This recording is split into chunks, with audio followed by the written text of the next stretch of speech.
Hi guys! Welcome and welcome back sa ating channel. For today's video ay sisilipin natin ang isang bagong application sa Google Play Store and sila daw na po ay nagpapautang up to 30,000 pesos. So titignan natin guys kung legit ba sila, ilang days yung loan term and kung ano yung mga binabawas. But before we go on sa mga hindi pa nang subscribe, mag-subscribe na, i-hit ang bell button para update ka sa upcoming videos and tutorials.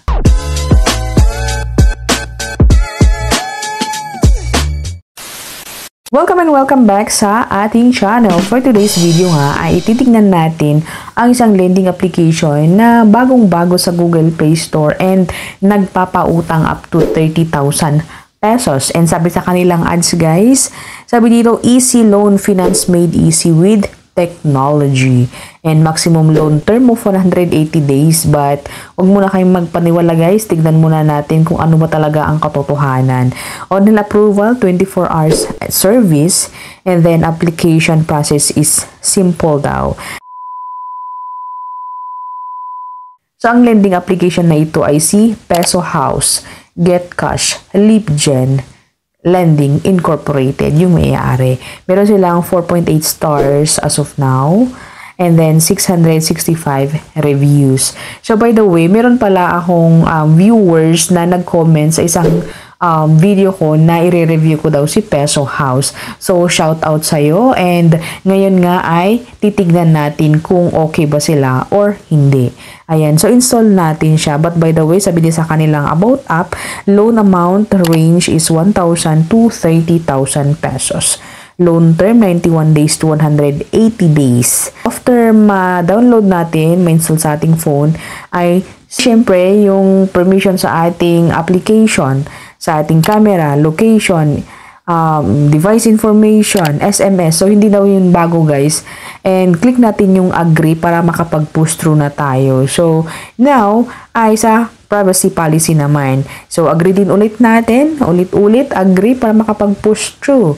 So, after which guys is hihingi sila ng active na phone number kasi magsisend po sila ng OTP. Ayan, after which guys ipapakita na kung magkano yung ating pwedeng hiramin daw. So, maximum borrowable of 30,000 pesos. Andyan po sa screenshot guys. So, 180 days yung term nito and 0.05 per day daw po sila. Ayan. So, click natin yung apply para tingnan natin siya. So, first thing first, yung ating basic information. Yung ating name, middle name, last name, gender, date of birth, education, marital status, yung Facebook link. So, required po ang ating Facebook link. So, wag muna po kayo mag-download guys. Tingnan muna natin kasi syempre yung Facebook natin matitignan nila ganyan. So, after which guys is yung email address naman ang hihingiin. And then next one is yung ating work information. So, type of work, industry, job experience, monthly income, pay frequency or monthly payment, and then yung residence po natin. So, region, province, detail address. So, hindi na yun bago guys, sa mga baguhan lamang po ito. So, next one is yung emergency information or emergency contacts references. Ayan. So, nangailangan po sila ng dalawa. So, konti lang, dalawa lang. Pero, yung mga ilalagay po natin, talagang inform po natin sila kasi nga maaari po silang tawagan. Ayun. So, click natin yung save after natin maglagay ng mga information dito. So, ayun na. So, identity, filing, mga pa-ID ng mayor, ganyan, pa-selfie. So, yung mga ID type na pwede dito, UMID, passport, SSS, PRC, TIN, driver's license, voter's ID, and then PhilHealth ID, postal, OFW ID, pag-ibig, GSIS, and yung national ID po natin. So, after which guys is ilalagay na ang ating ID number. Ayan. So, sa application na ito ay automatic na makakapture yung ating informasyon mga kaibigan. So, kailangan dito yung mga information natin and then click natin yung confirm after which. And next na po is yung ating account type or yung ating withdrawal channel. So, pwede sa kanila yung GCash, PayMaya, and GrabPay lang. So, click natin yung confirm. So, after nating ibigay lahat ng information, yung ating mga pangalan, address, work information, yung mga pa-ID, ay i-review po nila in just 1 minute. So, after which guys, ito na siya. So, congratulations. So, approve po tayo mga kaibigan. Ayan. So, approve po ang ating applications. So, balita ko sa mga iba, marami pong nadi-disapprove dito. Marami pong nare-reject. Sa mga comments sa kanila sa Google Play Store, marami pong nare-reject guys. But for me, ayan, ipapakita ko po sa inyo na tayo po ay approve na approve. Sabi dito, congratulations, your line of credit has been approved. But titignan nyo guys kung magkano ang approve sa akin.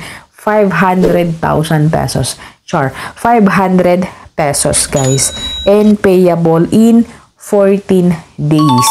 Ayan, so sabi dito, loan amount received 500 pesos. First schedule repayment is 265.50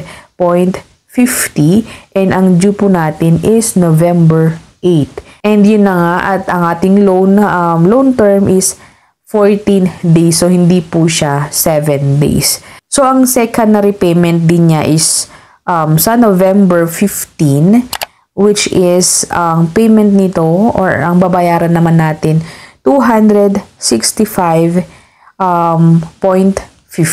So yun guys, sabi doon sa information or dito sa kanilang computation guys na ang loan term nito is 14 days. Pero ang repayment guys is divided by 2.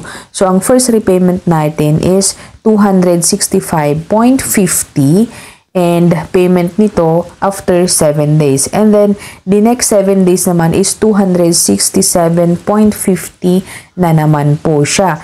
So, sinabi dun sa kanilang ads or sinabi dito sa kanilang application na 14 days, pero parang 7 days din siya guys kasi nga nahati into 2. Hindi naman pwedeng bayaran mo yung buong utangin sa 14 days. So, after 7 days and then the other one is on the next 7 days. So, ayun guys. So, do the math guys kung magkano yung pinatong na lang po dito. 267.50 times 2. Ayun. So, meron po silang 35 pesos na dinagdag sa ating 500 pesos. So, let's check out kung talaga bang yung 500 po ang ating marireceive guys. So, pag-submit natin, i-review ulit nila in 1 minute. Kasi sabi dito, information submission, tapos may umiikot na number, ganyan. So, here, are you satisfied with our service? So, it's up to you guys kung magre-rate kayo or hindi siya. So, deposit on the way. After verification, we will deposit within 10 to 60 minutes. So, ayun na siya guys. Andyan sa screenshot ko na you have received of 500. So, in fairness guys, 500 buong-buo po yung ating makukuha na utangin kay Peso House. So, 500 pesos po yung ating na-receive sa ating GCash.